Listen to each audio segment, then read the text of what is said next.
part of history. We were making history tonight. This event is the first official public event of the Center for Story at Shenandoah University. For those of you that understandably have no idea what that is, it's still very much a work in progress. I'm Sean Murphy, and I've been brought on to help direct the center. All credit, and I'm glad he's here tonight, goes to our Dean of Arts and Sciences, Jeff Coker, whose idea this was. He and I and Kelly Crowley have been working behind the scenes on curriculum for what we hope to be an innovative and very interdisciplinary master's program in storytelling. Much more of that coming soon when we launch the website, which is also a work in progress. But really briefly, the Center for Story is what it sounds like. It's going to be a virtual and physical space where we interrogate and celebrate storytelling. And that cuts across, as we'll hear tonight, virtually every discipline, every genre. Everything's about story and narrative. And the Center for Story wants to have year-round programming, including a podcast, a blog, a speaker series, and a festival every fall, all bringing in experts from various fields to talk about how story works in the real world, how it works in the worlds they work in, et cetera. So it's a tremendous honor to be a part of this. And I couldn't think of a better way or a better person to kick this off with. Let me introduce our special guest, Dr. SHAWN DUBRAVAC. I'll read the official bio, and then I can say a few words. But we are in the presence of greatness tonight. Dr. SHAWN DUBRAVAC is an internationally recognized thought leader and top-rated keynote speaker. He delivers insights on the trends, technologies, and paradigms that are transforming the globe. He is, among many things, an economist, a futurist, an author among myriad articles, the New York Times bestseller, Digital Destiny, How the New Age of Data Will Transform the Way We Work, Live, and Communicate. Please join me in welcoming SHAWN DUBRAVAC to the stage.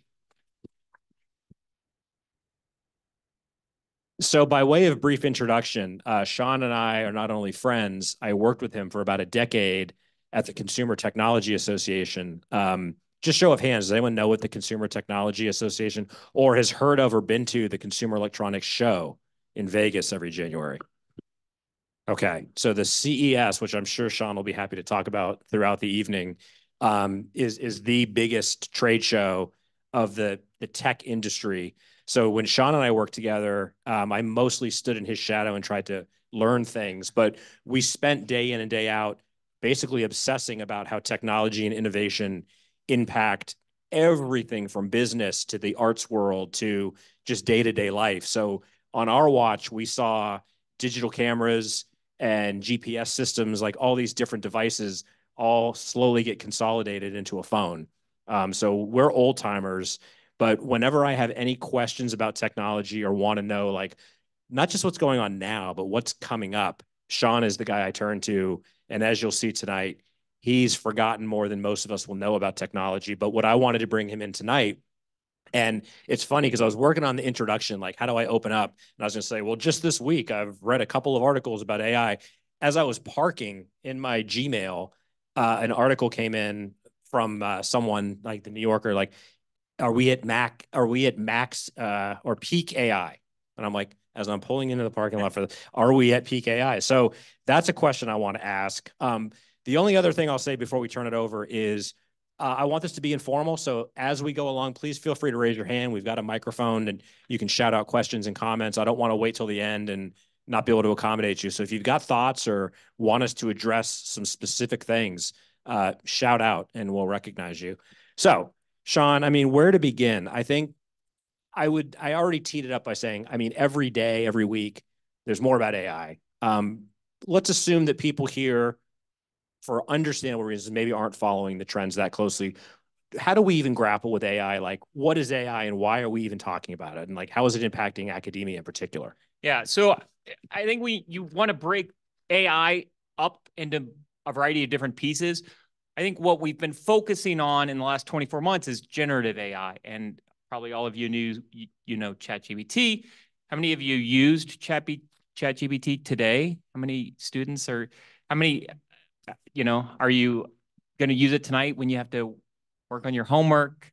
Do And so we're at this cusp of this new era of AI, especially in academia, trying to figure out, and really more broadly, all of education, in how we infuse this piece of AI into curriculum. And you've seen the full gamut. I think you look at New York City public schools; they were a great example. One of the largest public schools in the country. They shut it down at first, and then they decided that wasn't the right approach, and they opened it back up and allowed students to use it. Other school districts like Los Angeles, Chicago, both very big school districts, still have it locked down and aren't letting students use it in their classrooms or on their Wi-Fi.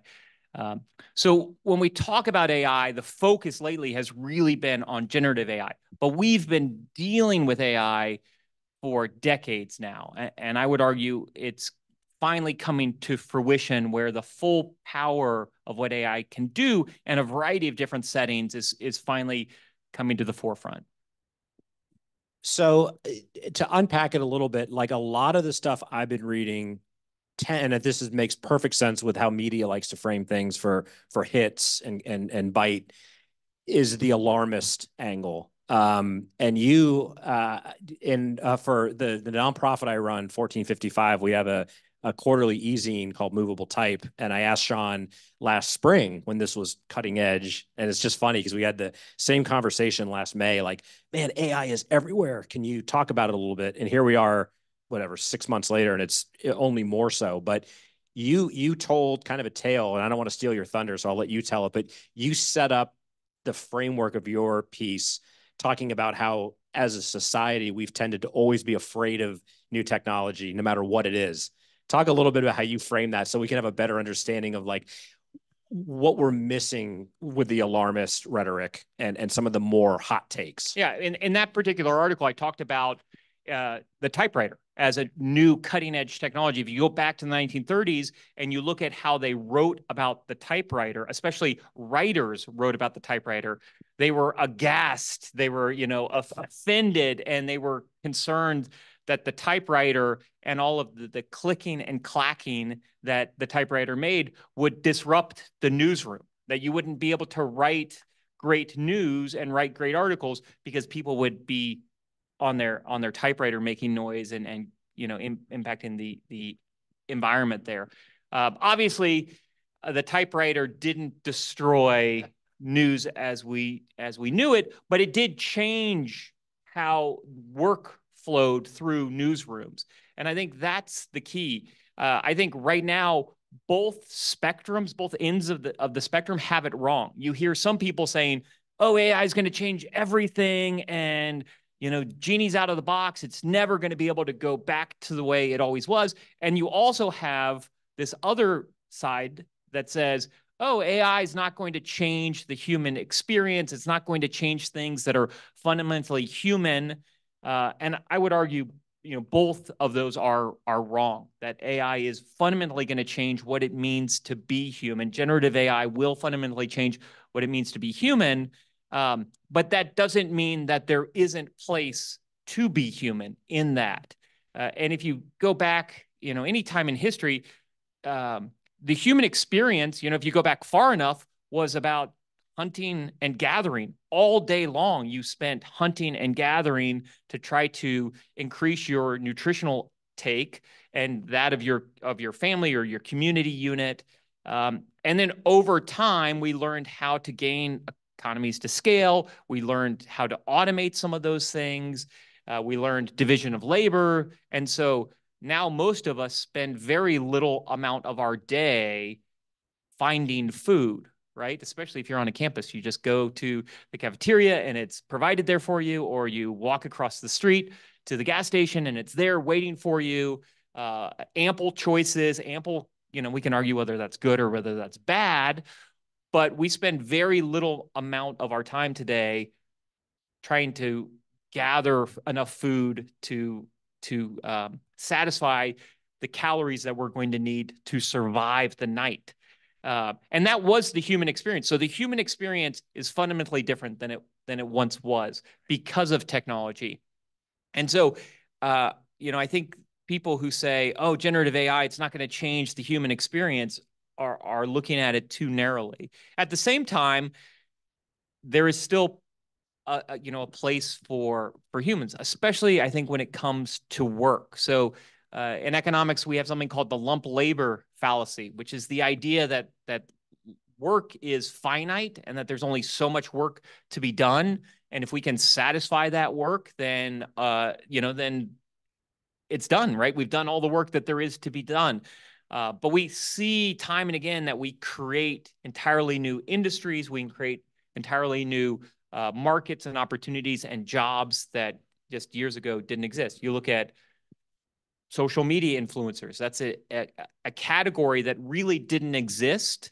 And it certainly didn't exist like it does today until we started putting camera sensors on the front of your mobile phone. When we started putting camera sensors on the front of your mobile phone, it became much easier to record yourself doing things. And that created that market opportunities to create jobs around social media influencers. So I would argue that's a technology shift. Technology going from expensive and scarce to inexpensive and abundant, which then drove all of these new opportunities, new industries.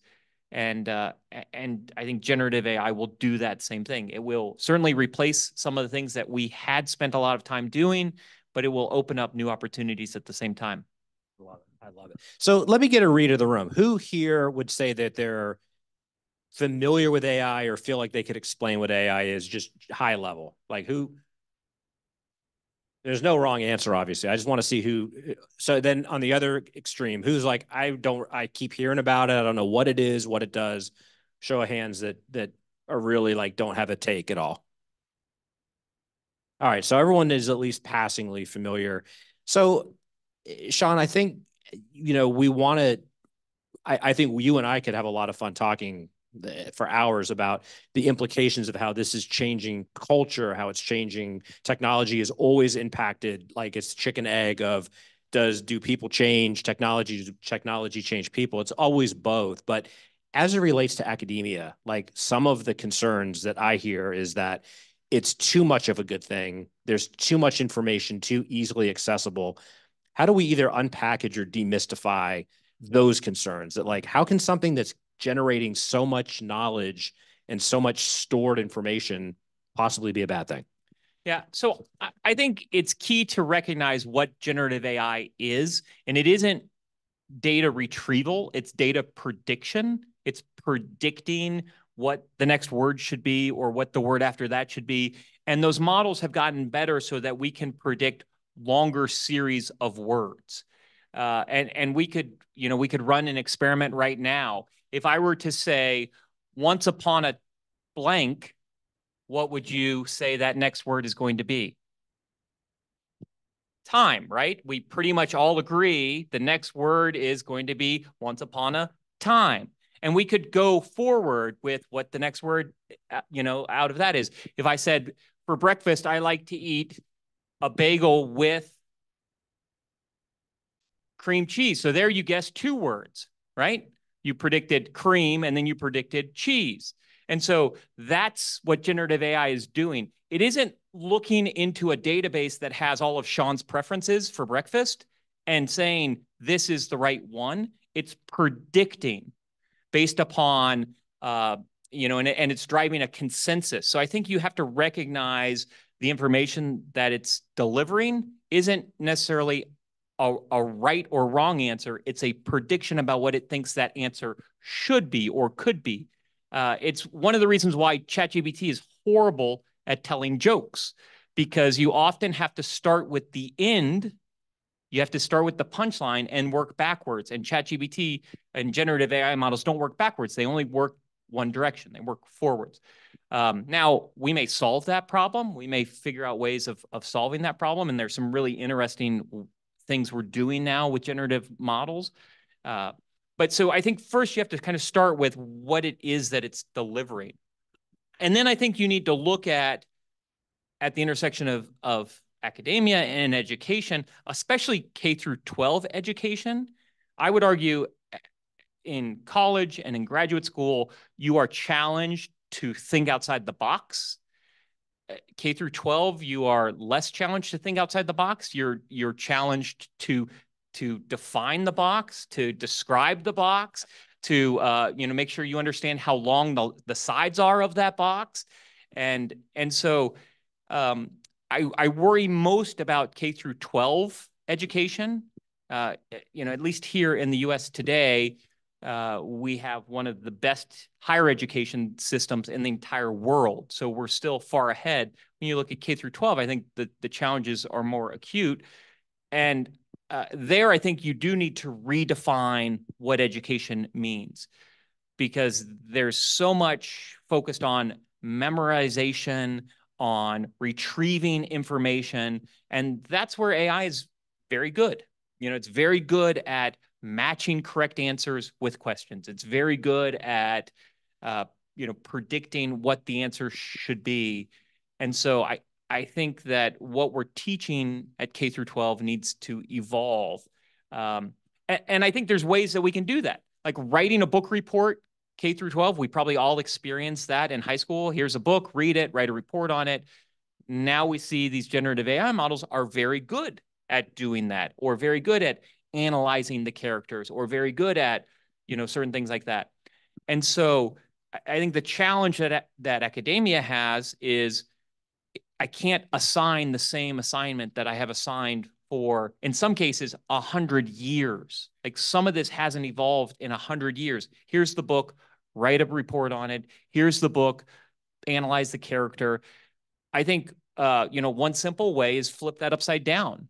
Here's the book, have generative AI write a report on it, and then have the students analyze that report. Is this accurate? Is this right? Do I believe this? Do I think they characterized the main character in the right way? Because that's the skill set that we need in a world infused with generative AI, is being able to decipher what's right and what's wrong. And nowhere is that more apparent than with deep fakes and looking at the ability to create synthetic media that mirrors a real person. We have to be able to discern, is that accurate or not? Is this useful information or not? Is this good information or not?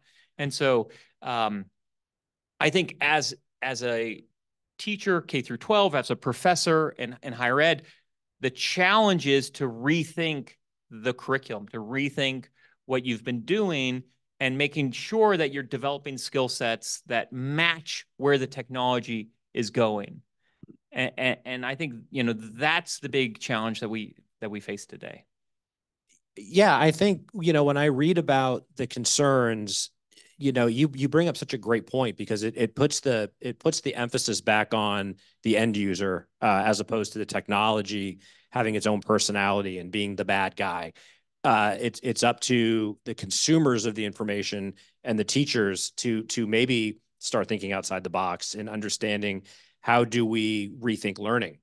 So for where my mind goes is, one might argue that the system has always been balanced or imbalanced by people that are just good test takers or have a very strong ability to memorize things. I certainly know in my day in K through 12, if you could memorize the material for the test, you could do very well, whether you retrieve the information or not. And interestingly, the classes that I still remember to this day were the ones where that wasn't the emphasis. And we had to do some thinking. We had to be able to account for the information that we were processing. It was less regurgitation and more kind of engagement with the material. I feel like AI on a larger scale is kind of pushing us toward that, like culturally. Yeah, and I would argue that AI will make classes much harder, because you can't just memorize. And I think there are times where you do want to memorize, but you also have to make clear why memorization makes sense here. This is a conversation I always have with my kids. Like, mental math still has a value, right? Being able to do math quickly in your head has some value in how you interact with the world. Being able to assess probabilities, assess problems, figure things out, that has some value in the world, even though there are robust systems that could duplicate that math at a comparable speed, or duplicate that math with some precision. But that cognitive capability is much more difficult to develop than just simple memorization. So and that's going to be difficult for the teachers as well as the students, is driving that cognitive capabilities that's really going to define it.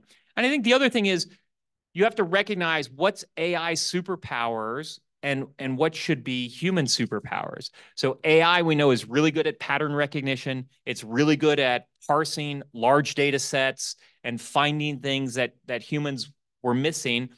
There aren't a lot of humans that are great at that. So there's not a lot of duplication there or overlap there.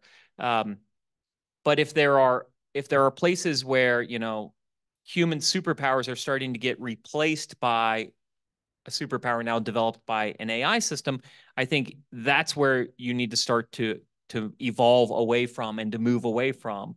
And we let AI do those things that it is good at, and we focus on, you know, other areas, many of which we haven't yet discovered, we haven't yet uncovered, and we haven't yet created a demand for, but that will come. I mean, how much, in your opinion, Sean, is this you know, we already kind of highlighted how technology through history and your piece, which I recommend everyone go check out. You can go to 1455litarts.org, click on movable type, the state of the art issue, Sean's article. There is this understandable concern with anything new and technology in particular, but I wonder, you know, how much of this isn't really tech. It's anything that challenges paradigms and anything that makes us, whether it's teaching or learning or creation of content, anything that takes the expertise away from the gatekeepers is always frightening. So I'm beginning to think, just hearing you talk, like this is at once a less scary, but much broader issue that can't be addressed by just saying, understand the technology, use it to its, you know, its best use, and we'll be fine. I think there's a conversation we need to be having, like, worldwide, about what this all means. Yeah, and I think you saw it with digitization, that point, Sean. So digitization democratized a lot of marketplaces and disrupted the gatekeepers, if you will. I mean, you're the expert in music, but it used to be that, you know, if you think about the economics of music, it was expensive to press music onto a physical item, and then you had distribution limitations. It was difficult to know what music people would like in which markets, and so rather than trying to guess, you would put 12 to 14 songs on a physical media, a CD or a record. I don't need to explain what a record or a CD player is, do I? CD tape. So then you would send that same record tape, to all the same retail stores. When we moved online, you could easily sample the music. You could decide what you liked. And that's where we saw the explosion of singles, right? And streaming today, you can listen to just what you want. You don't have to listen to the whole thing. And so it changed the role that record labels played. A newspaper was nothing more than a combination of a bunch of different articles. It was the sports section, it was the comic section, it was the national news, it was the global news, it was the financial news, because it was much easier to deliver all of the news, the same news, to every household, rather than only delivering the sports page over here, only delivering the finance news over here. Global news goes to this house. So economics drove content and ultimately the distribution. But then over time, when we can just go find our favorite writer online, we can just read the news that we want to read. We saw you know, if you will, a democratization of choice with respect to that. And so I think AI, especially generative AI, will have that same influence on different markets, some of which we're just trying to figure out now. We don't know which markets will break down, but we do know that markets definitely will break down. I can give you one example. So John Deere, for 100 years, maybe longer, has been selling tractors to farmers. And they sell tractors to farmers based upon their cost to make a tractor plus some margin. So they, you know, if it costs them $10,000 to make a tractor, they sell it to them for $12,000. They keep $2,000 profit. But now, using artificial intelligence, they have put cameras on their equipment. And so they have something called the See and Spray, which is a 120-foot wide boom tractor that sprays weeds through a field. But it uses the cameras to identify the weeds. So rather than spraying the whole field with pesticides, it only sprays the weeds. And it captures 2,000 square feet of space every second as it drives down the field. Last year, they ran it over 1 million acres. They saved 8 million gallons of chemicals. But rather than just sell it to a farmer, they're now selling it on a per acre basis. So the whole economics to that market has changed. Rather than buying a tractor at cost plus margin, you're now leasing a solution at $4 an acre, because that's what they're charging. And so John Deere is able to, using artificial intelligence, extract more of the value out of the field, out of the farmer. And so the technology is driving value from the farm to the corporation, and in some ways perhaps bypassing the farmer. I mean, I think we'll figure out where that equation nets.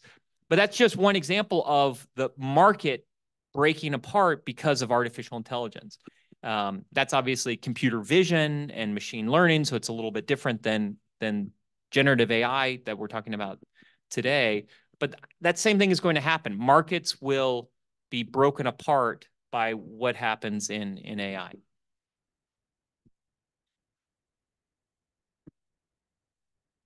Jump in. Yeah, no, we hear you great.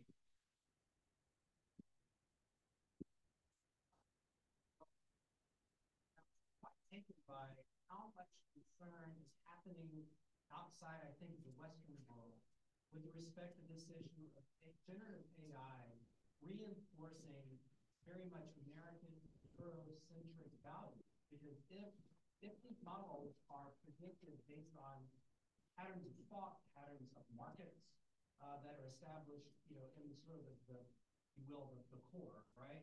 What does that mean for the periphery? And is there a way to imagine an AI that gives voice to people that are outside of both the Western civilization, but even within the marketplace? So you think about, I have a phone that tells me how to get from point A to point B. I don't question it. I don't ask why it's telling me to take Route 7.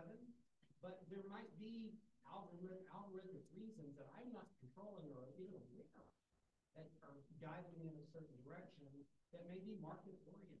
And so it really opened up a lot of questions about the degree to which we can look at this technology as being truly value-free and democratizing, or reinforcing assumptions about the world that we live specifically in the United States. And I not heard that until I got outside of the boundaries of my little world here. And I was kind of taken by how much concern there is, at least in pockets outside of the US. Yeah, so I'll make 2 points. First is technology and innovation in particular is iterative. So while we look at it as a snapshot in time, it is continuously evolving.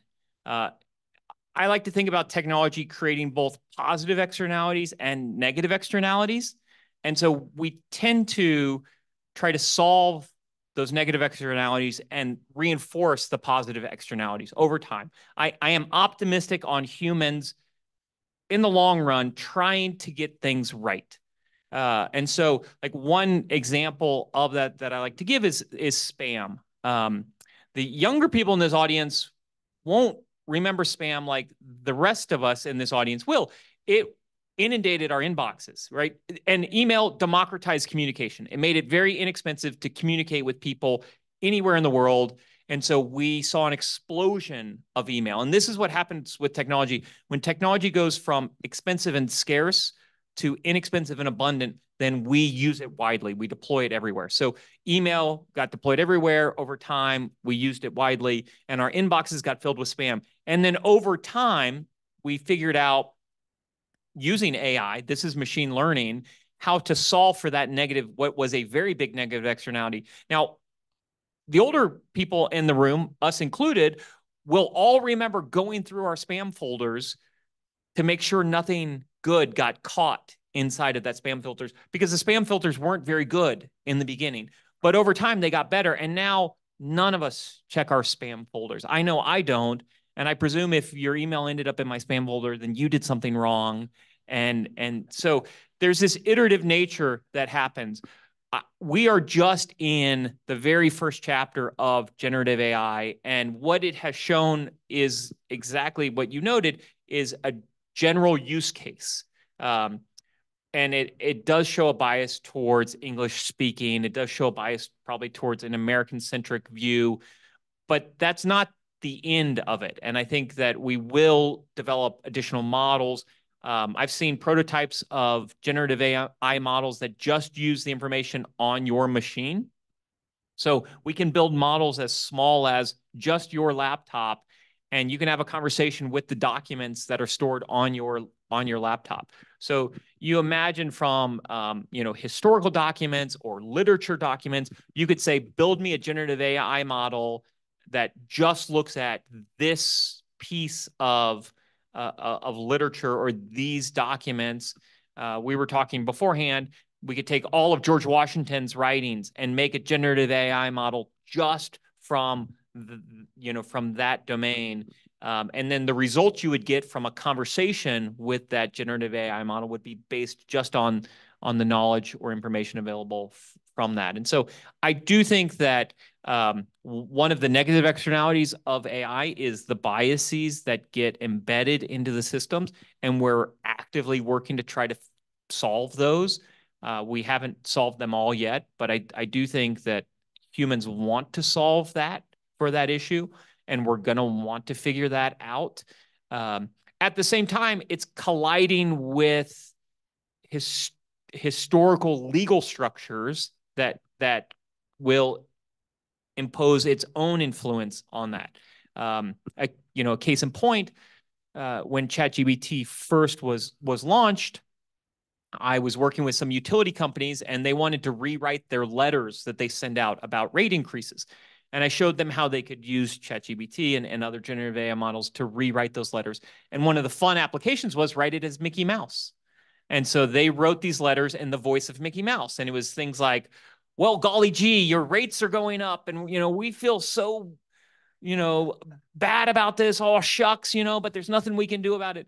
Now, if you try to do that, it's blocked. It won't replicate Mickey Mouse's voice because Mickey Mouse, of course, is still owned by Walt Disney. And that falls within traditional copyright laws and regulations. So some attorney somewhere said, no more replicating Mickey Mouse's style. Is that good or is that bad? I think that's up for debate right now. Some would say it's bad. Some would say it's good. I took my own book and trained a generative AI model just on my own writing, and used my book as the basis for that. And so, I think we're still trying to figure those things out, but I do think that we will see an explosion of generative AI models that pull from different pieces to help us overcome some of the limitations that we see today, especially this around, specific markets, whether they be geographic, whether they be time series, different things like that. I do want to make sure as we go through, if anyone has thoughts or questions, just shoot a hand up. So something I want to dial back to something you mentioned earlier, and the key word that came to my mind when you were talking about the democratization and the ways technology kind of forces change, often positive, is the whole notion of curating content. And it really has given, whether we're talking about data or just technology and innovation, the notion, I loved your example of whether it's news or music, like we can curate our own content. And 15 years ago, that was an unheard of, so there was an expense involved in that. There was a waste of time. There was a waste of energy. I think that's a crucial way to unpackage how these things that are presented as wholly negative.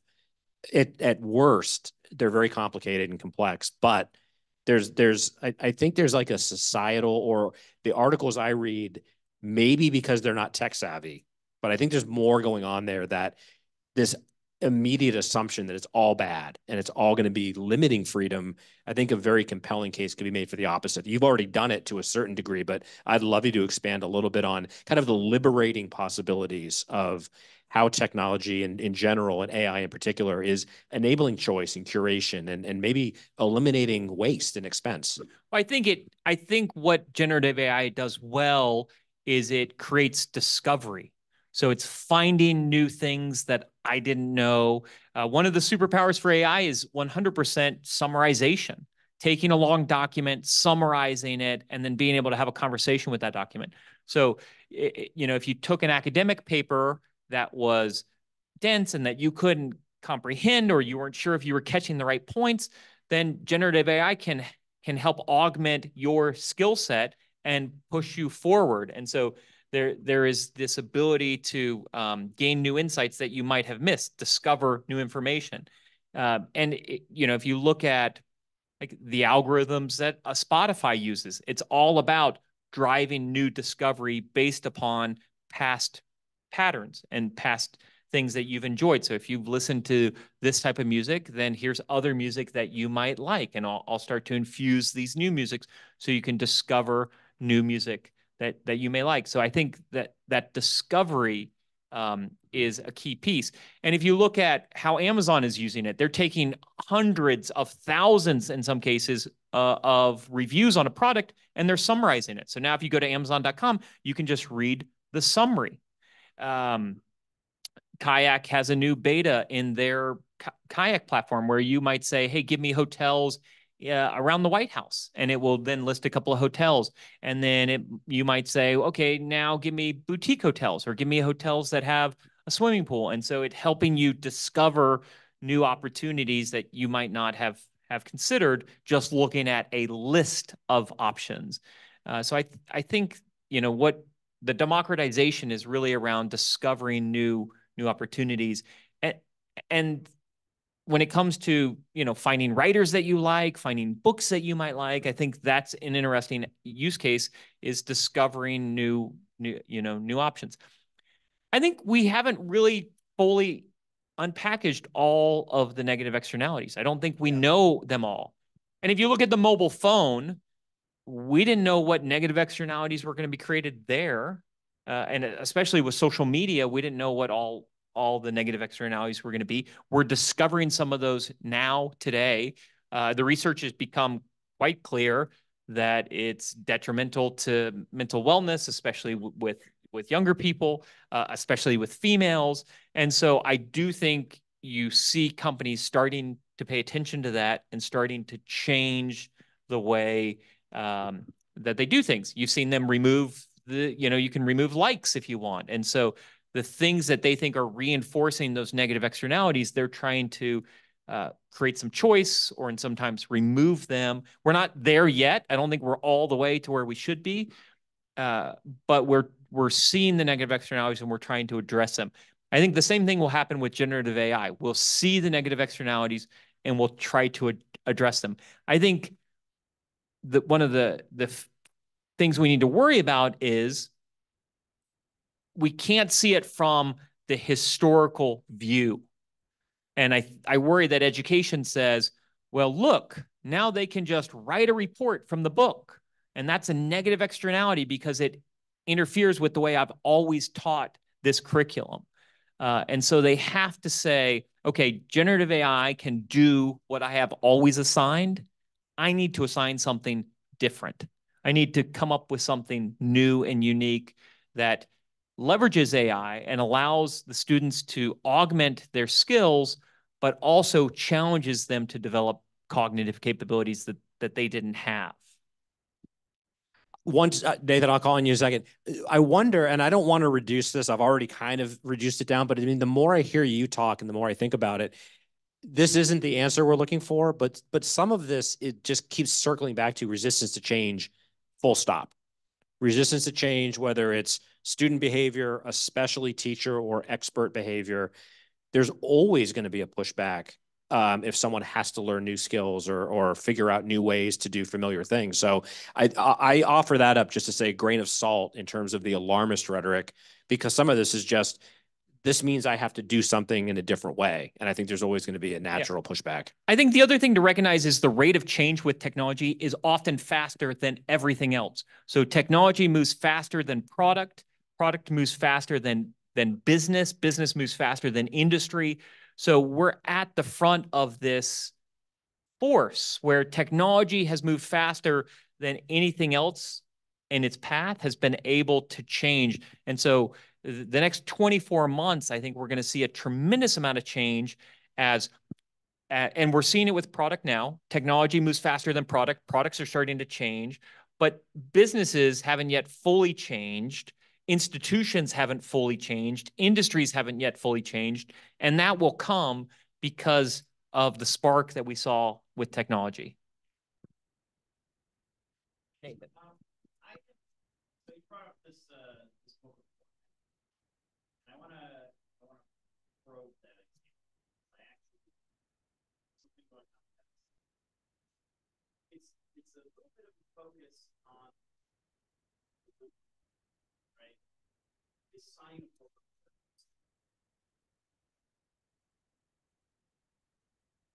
care about. So that kind of example doesn't tell me I should change, right? Or effectively, course of idea. That's how they learn something. Well, point is well taken that I could craft that assignment with an AI, but I actually don't see the need for it. I'm not sure why the AI, other than the novelty, is engaged. And I'm thinking as a creative person, as a writer, think about offloading that creative process and think about like the idea of AI and actually your nice description of AI as a predictive model makes serious. That's the very definition of writing something derivative, uncreative. It conforms to whatever context, isn't surprising, isn't interesting. And so I wonder if you could just comment on some of these negative externalities related to creativity and work, the mental work that let you go to learn new, difficult, interesting things.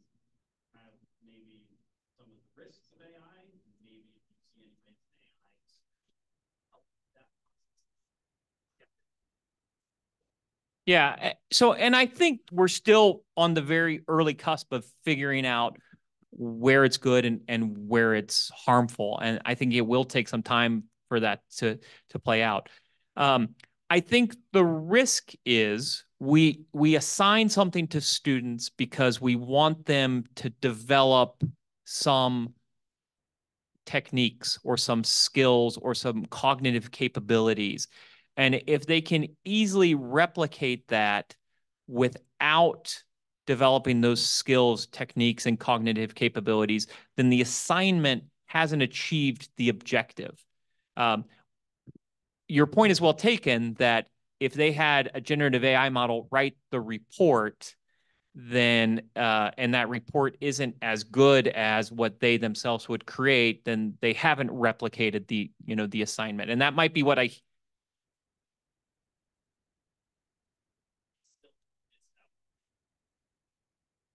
100% they've missed out on the opportunity. And that's why I worry more about it K through 12, because they don't realize the risk of missing out on that.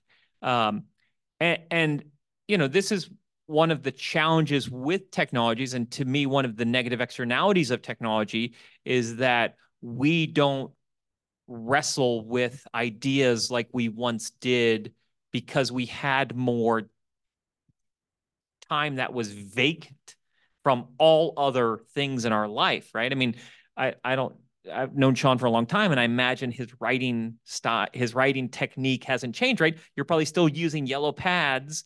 And part of that is to induce an environment where he has to wrestle with the words, and he has to, and you look at even like great comedians, Seinfeld writes out his jokes and wrestles with them before they ever get typed, before they ever get delivered. That used to be a byproduct of the way we gave assignments, because they had no tools that could replicate work. They had no tools that could replicate cognitive exercise. My concern is that they'll, especially K through 12, they'll bypass that because they don't see the need. Why would I bother to learn that when this machine can do that for me?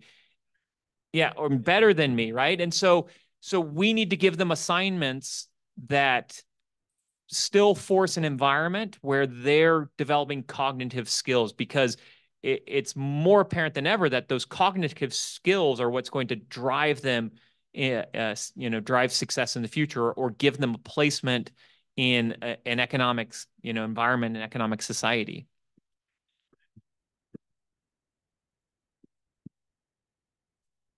Don't be quiet.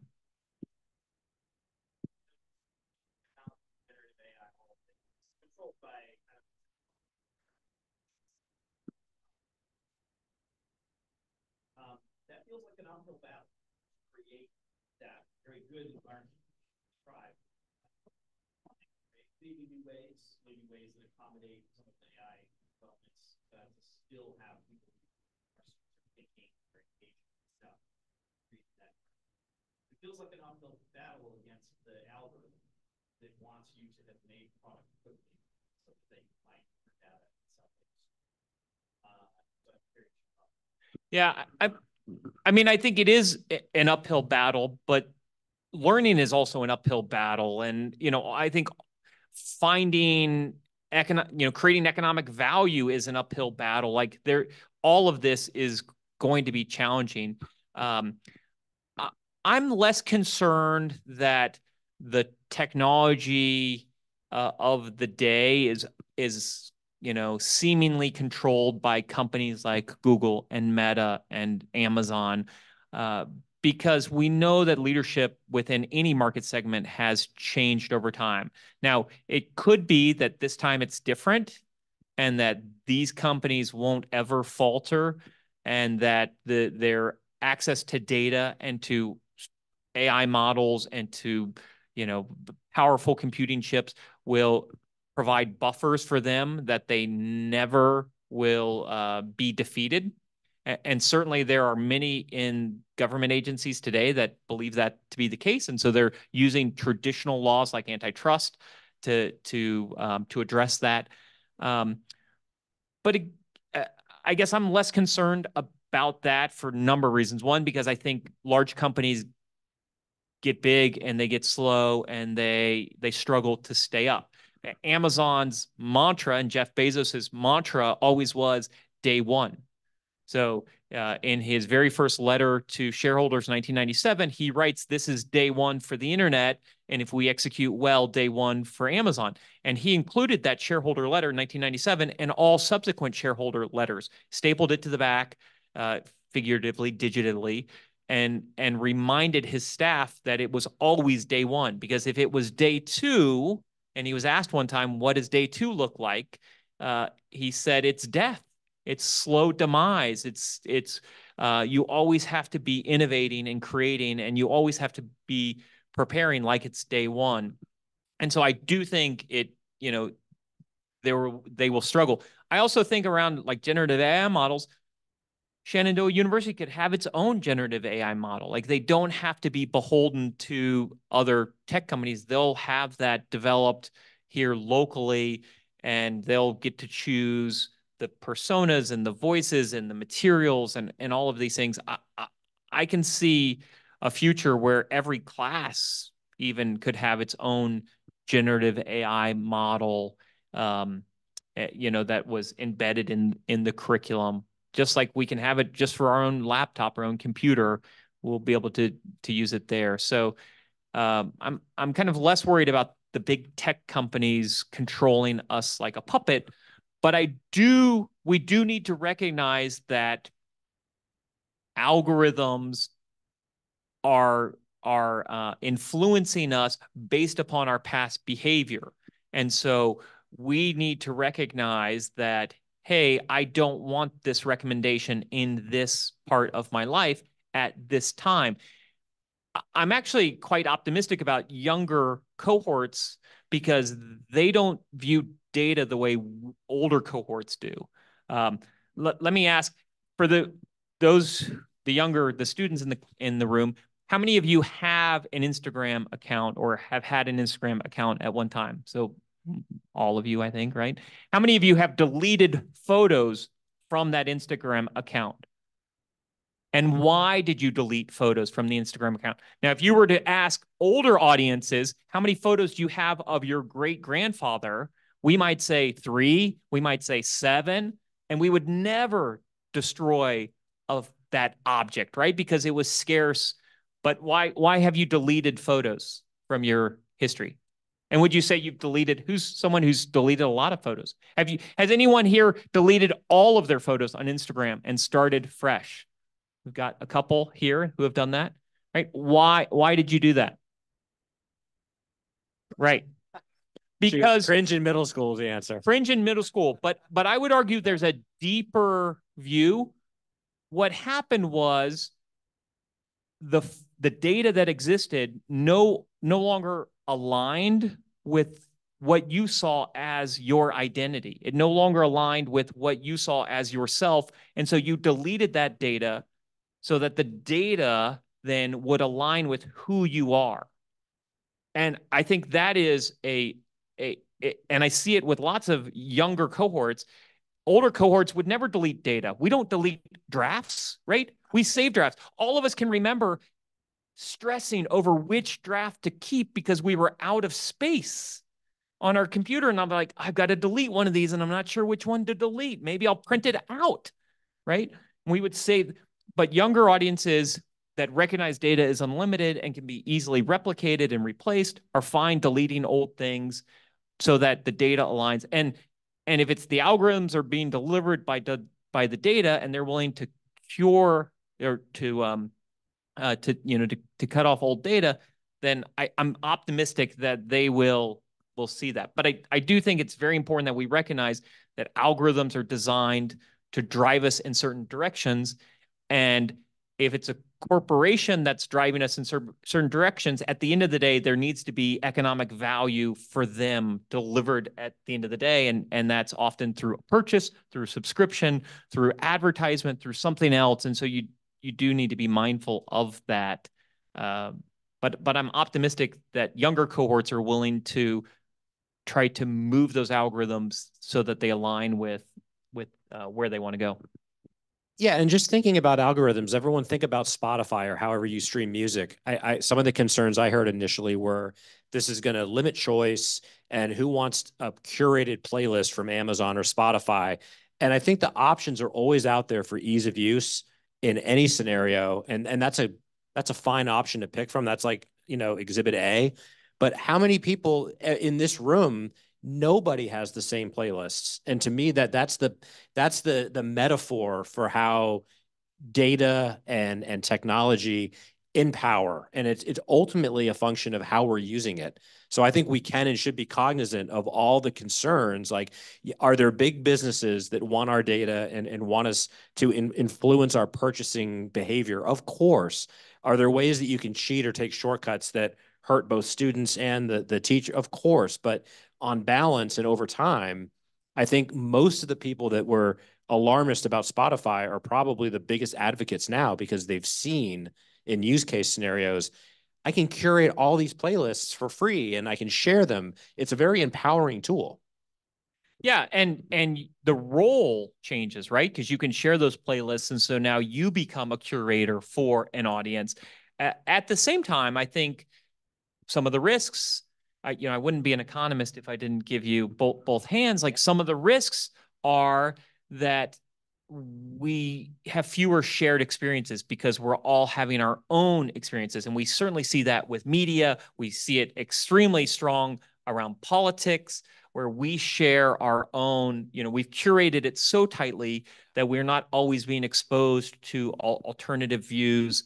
And that becomes even more pronounced when we leave a college campus and you're hearing less dissenting voices because you've curated the data around certain things. And so, but I see that as a negative externality that will that we will try to solve, because I think most people want to have those uncomfortable, dissenting, opinions. We want to hear some of the music that we don't like, so that we more clearly know the music that we do like. And so, while we might skip it quickly, we're okay being exposed to it. I think I see a line in the sand where, broadly speaking, the 20th century, the curation was done by the powerful. There was a handful of TV stations, a handful of newspapers, and so it was less complicated, and it seemed like black and white truth fiction. But the reality was, you were still getting a point of view. You were still getting a curated perspective from a moneyed interest. So again, on balance, I'd say there's more work that we have to do to sift through the good, the bad, the ugly, the fake.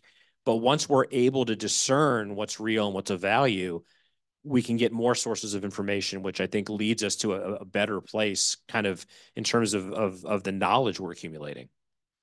There's a couple of questions. I saw a couple of hands go up. You and then you. Speaking of, I wasn't sure whether it was two-handed economist or one-handed economist. And you probably know the answer. Yes. Yeah. If you put 20 economists in a room and ask them the same question, predictive question about the economy 6 months from now, you get how many answers? You'd get twice as many as you had people in the room, right? You get 40 answers. But if you built a body of information about the function of the economy, and asked AI 20 times the same question, would you get the same answer?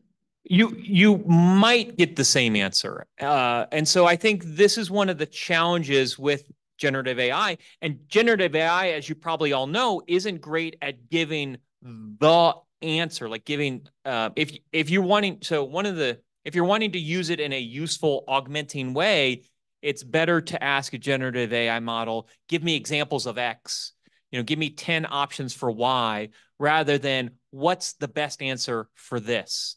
Because generative AI doesn't know what the best is. It doesn't know what the single truth is, because it's predicting what the answers should look like.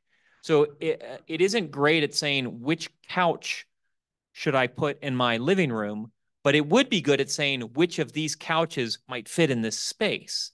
And so it's good at giving options. It's good at giving, based upon the data. And this, to me, is one of the challenges today with generative AI, is that it feels like it's giving us one answer.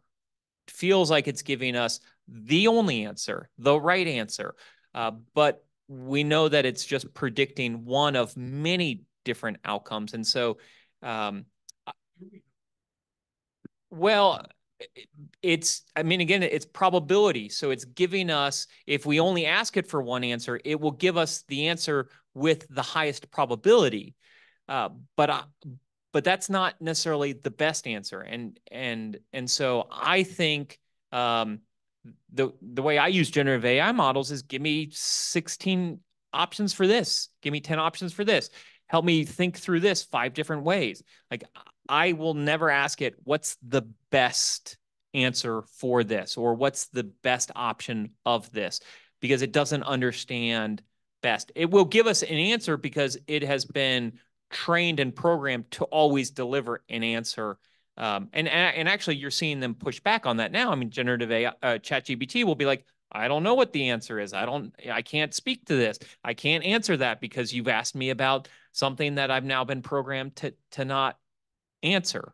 But that's all being imposed by humans. So already we are seeing human preferences, some of it influenced by laws, decide what answers are, can be given, or what answers should be given.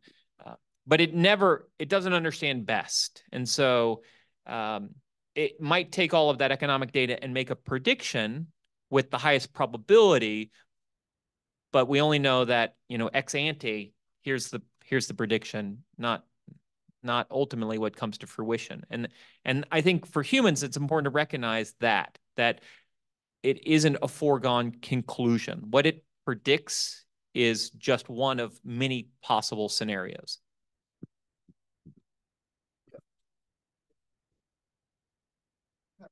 media for like 20 plus years now, and we're just getting to fixing these negative external factors. I was wondering if you think it makes sense for us to preemptively put in place restrictions for AI to prevent them from ever coming. Yeah, I think that's a great question. And ultimately, that's a society question, not a technology question. I'm hesitant to do that because we don't know what the externalities are now, but I do think we need to keep a close eye on the externalities. And there are externalities that we will never, ever really, it could take decades for that. So as an example, if you step back to the 50s and you look at automation, some of the things we automated, dishwashing, laundry, and at the time, you might not have known what those externalities are. Now we can look at those externalities, right? One of the externalities of that, I would argue a positive externality, is that we have more women in the workforce. We have more women in higher education.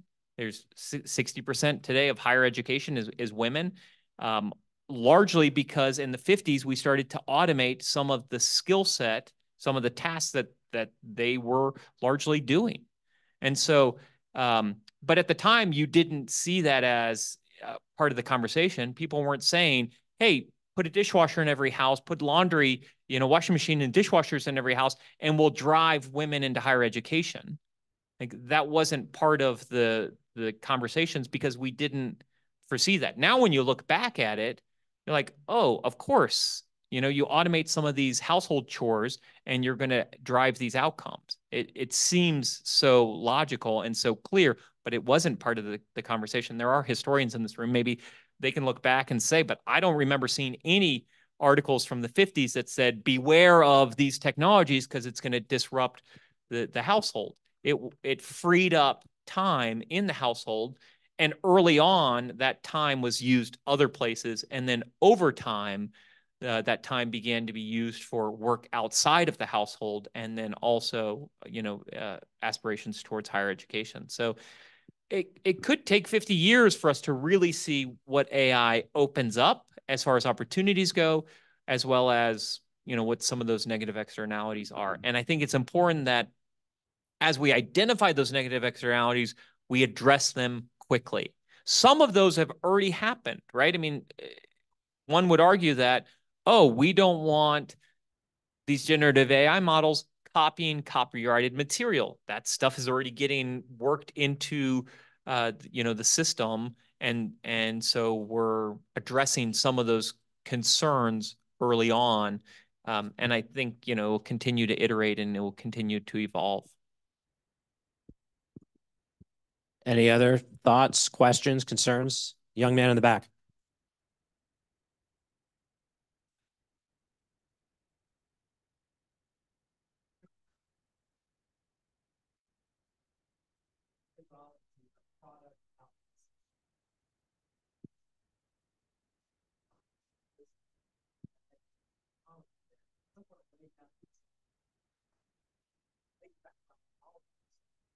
So as you can imagine, on college campuses, and we know this, we are having a lot of conversations. Not just, the initial reaction that we know is how do we prevent students from using this to cheat? I think we finally moved past that conversation a little bit. But now we're having conversations about, okay, so we want to make sure that our students are being exposed and given opportunities to interact with AI to prepare them for the life they're going to live after. Yeah. And yet, in the conversations we've had so far, one of the challenges that people are facing is what exactly students should be experiencing from an educator's standpoint. What should we be trying to teach? It seems that, as one of my colleagues put it the other day, it seems to be like trying to grab jello. Every time we think about it, let's create a course, or let's create a module that we can put in with AI across the curriculum. Every time we try to grab hold of what we should be teaching our students in this space, it's changing too rapidly. And I don't expect, a specific set of answers, but I'm curious from your perspective, from where you live, what would you recommend to educators, especially in the higher ed space, to be thinking about it, of what they should be doing with students to make sure that they are preparing themselves for the world and then. Yeah, I think that's a great question. I think first we have to rethink what is cheating. Like, I think educators have a clear definition of, I give you an assignment. If you use, these resources, it's fine. If you use these resources, it's not fine. In the past, those resources you couldn't use were largely like, you can't use your peer, right? You can't use material that's already been published by somebody else without appropriately citing it. So like plagiarism was cheating. Borrowing another student's expertise was cheating, but it was relatively narrowly defined. And now generative AI comes on, and some say it's cheating. Some say it's lumped into here with plagiarism. Others say it's not. And so I think you have to figure out, where it sits. Now, when you think about preparing students for the world that they're going to enter, where AI will be infused into everything, it isn't cheating, at least yet, to use generative AI in a corporate setting. So plagiarism's still off the table, but generative AI, at least right now, isn't off the table. And most organizations, some are still trying to figure out, they're setting up their own AI statements and policies, and I do know some organizations that won't use it at all. They're worried about copyright violations, so they won't touch it for anything, internal or external. And others are saying, hey, we're infusing everything with AI. And so I do think you have to prepare a student for a life where AI is infused into their workflows and into their work product. And I think we're at a unique point in history where the students that are graduating now and over the next 4 years can come into the workforce with a superpower if academia has prepared them, where they really understand how to use it, where to use it, how it's helpful, where it's not helpful, where it's time-saving, where it's not time-saving. Like, if you could prepare a student to know where to use it, when not to waste their time trying to use it, and they could walk into an organization and be like, you guys are doing it all wrong. Here's how you do it. Here's where you want to think about it. I've already spent I spent years in school doing it this way or not doing it that way. Then I do think that they can be immediately valuable. And where they're immediately valuable, then obviously they're immediately employed and providing economic benefits. The problem is we don't know what some of those answers are, right? So it's going to require experimentation. And so I would be creating curriculum that is less focused on, here's what you need to know, X, Y, and Z, and more focused on experimenting. Like, let's experiment and let's come back and talk about what worked and what didn't work. Let's look at different options and figure out, was this a useful solution? Was it not a useful solution? And figure out. But, again, it's less binary and it's more an infusion of the technology into the final work product. So where does workflow change and how does that evolve?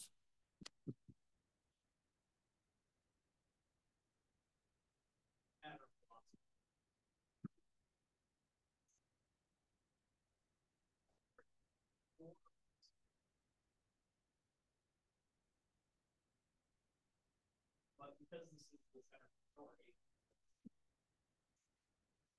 I wonder if maybe you could tell us a little about the philosophy. You also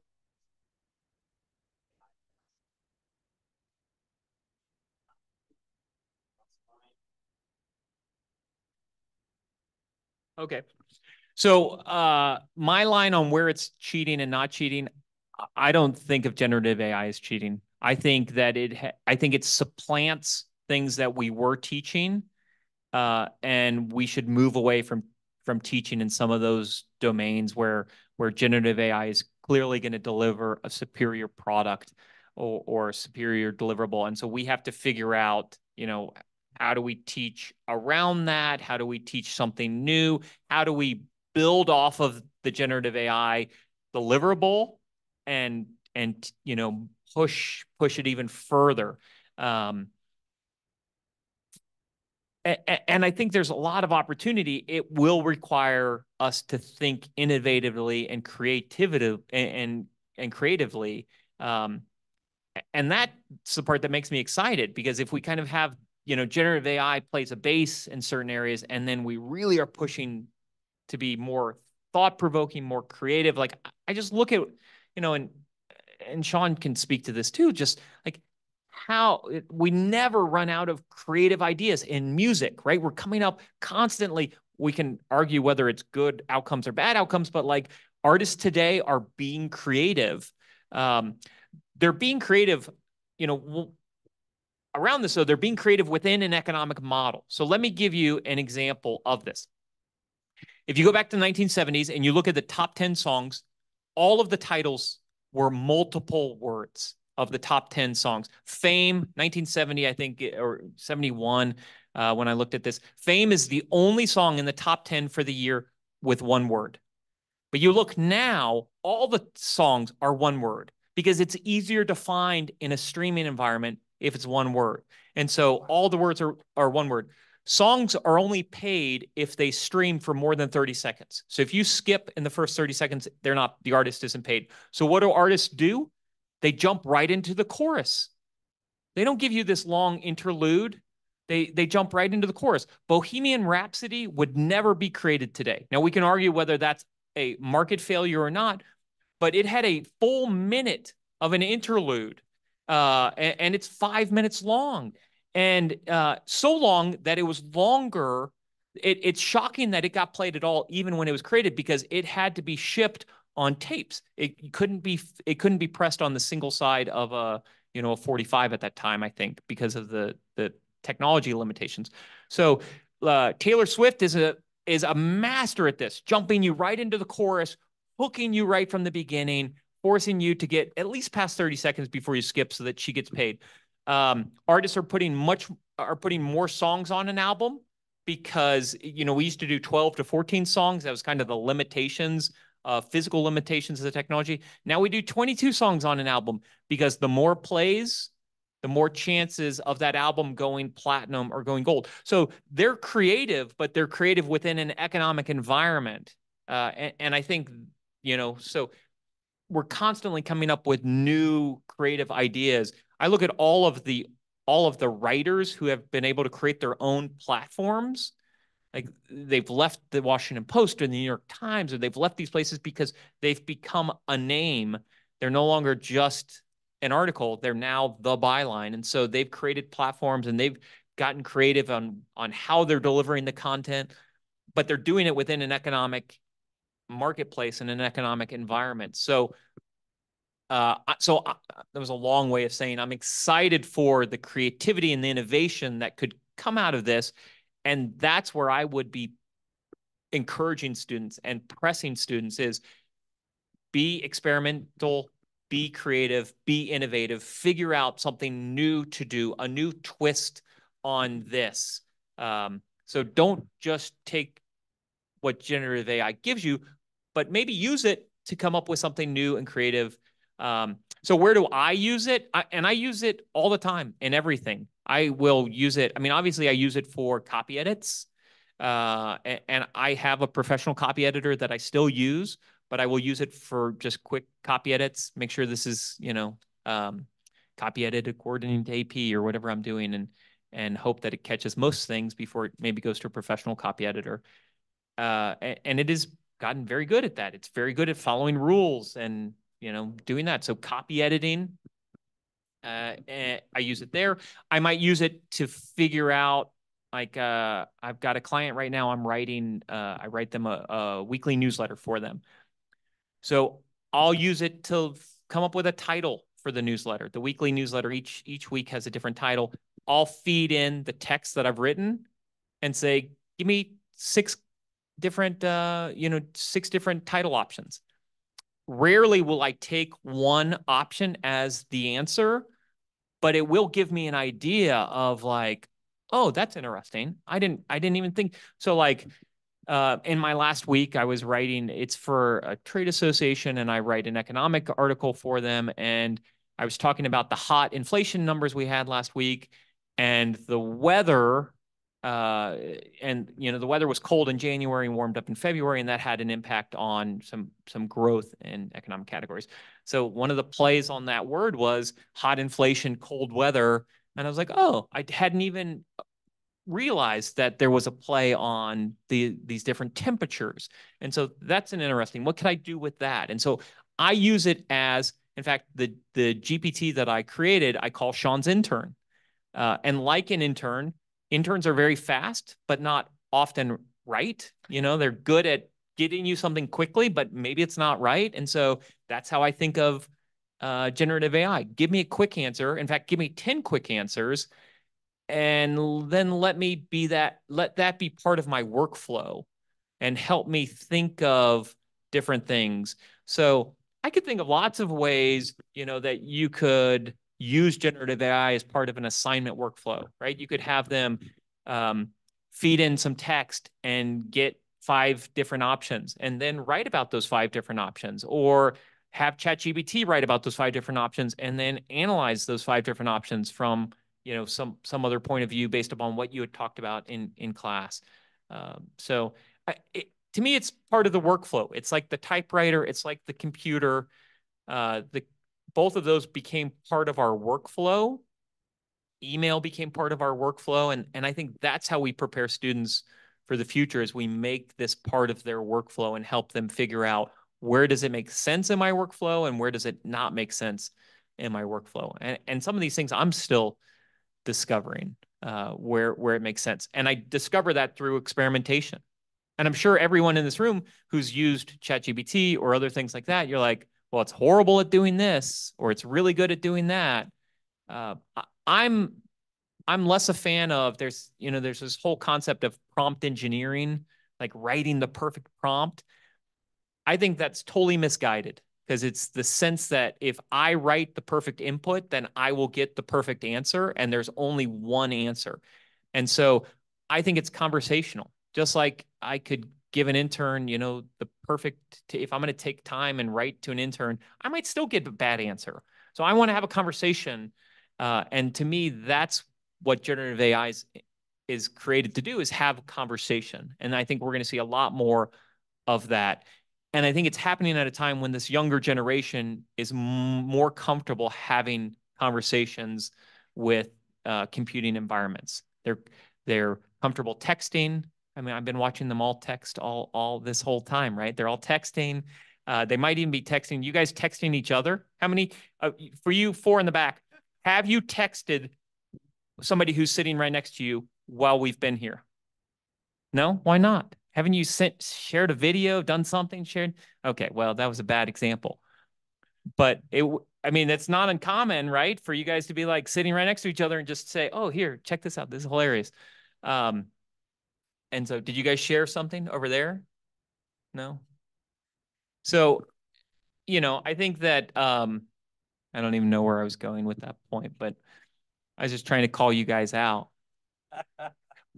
My point is that this idea of having a conversation with a computing environment is a much more comfortable experience for this younger generation. And they're coming at a time when that's going to be a much more common activity. And so I don't think that technology ever exists in isolation. I think it collides with societal shifts, and it collides with generational trends. And that's when technology really becomes impactful, is when it's happening at a time in history where generations are doing something or society is changing in a certain way, and then those collide. So I think that's a mic drop, key takeaway, summation of the whole conversation. I'll just end my thought by saying, to bring it full circle and talk, what does that have to do with story and story? I think what we've learned tonight is that we've traced the history from hunting gathering to typewriters to 8-tracks and iPhones. The fundamental storytelling mechanism is a human endeavor. It's communication.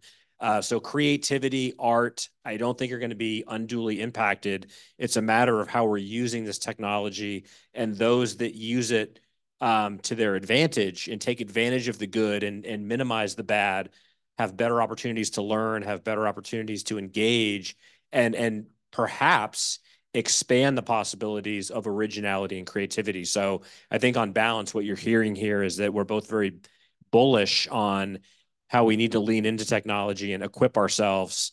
Always be wary, always listen to the experts, but there's a lot of potential here, a lot of opportunity. Yeah, and let me just close with one story. So in high school, I had an art teacher who threw pots. She made pottery.